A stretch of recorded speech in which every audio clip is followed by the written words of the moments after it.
خوای گەورە و میهرەبان بەڕێز کاک نێچیروان بارزانی سەرۆکی ئەنجومەنی وەزیران، وەزیرە بەڕێزەکان، بەڕێز کاک فەرهاد دەترووشی پارێزگاری دهۆک، بەڕێز حاکان کارەچای قونسڵی گشتی تورکیا لە هەرێمی کوردستان، بەڕێز کاک نیهاد خاوەنی کۆمپانیای لیماک، میوانانی خۆشەویست، خۆشحاڵم ئەمڕۆ هەمومان بەیەکەوە بەشدارین لەکردنەوەی پرۆژەی تونێلی گەلی زاخۆ.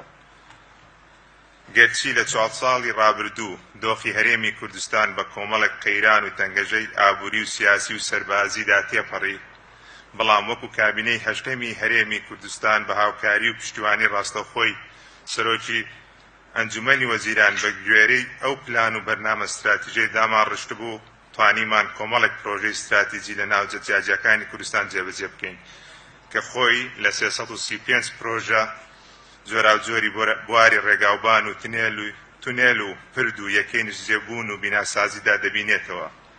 لە دیارترینیان پرۆژەی تونێلی گەلی زاخۆیە، ڕێگای جوسایدی سمێل باتێل گەلی زاخۆ، تونێلی هەولێر پیرمام، ڕێگای جوسایدی کەلار دەربەندی خان، ڕێگای مەرزی چێلێ و پردی گردەگۆزینە لە گەرمیان و چەندەها پرۆژەی گرنگ و استراتیژی تر.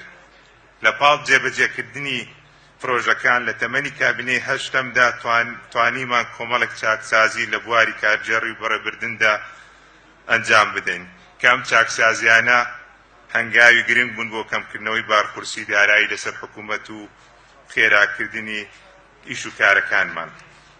ئامەدوانی خۆشەویست، پرۆژەی تونێلی گەلی زاخۆ کە درێژەکەی 3.6 کیلۆمەترە بە گوژمەی 170 میلیارد دینار لەسەر بودجەی وەزارەتی ئاودانکردن و نوێژێکردن لەلایەن کۆمپانیای لیماکی تورکیەوە جێبەجێ کراوە. لێرە بە پێویستی دەزانم دەستخۆشی لە کۆمپانیای لیماک بکەم کە سەرڕای قەیرانی دارایی نەیهێشت پرۆژەکە بوەستێ و کارەکانیان ئەنجامدا تا تەواوکردنی تونێلی گەلی زاخۆ.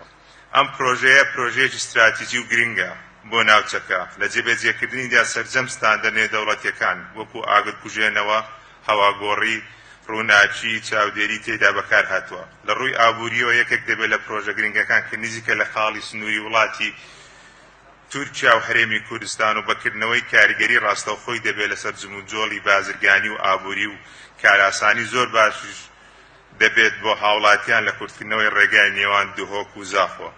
ئێمە لە وەزارەتی ئاودانکردنەوە نوێژێکردن لە یەکەم ڕۆژ دەست بەکاربوونمانەوە لە پاڵ جێبەجێکردنی پرۆژەکانمان بە هاوکاری و پشتیوانی و بەشداری کەسانی پسپۆری ناوخۆیی و بیانی هەوڵمان داوە پلانێکی تۆکمەی استراتیجی بۆ ئایندەی پرۆژەکان دابنین.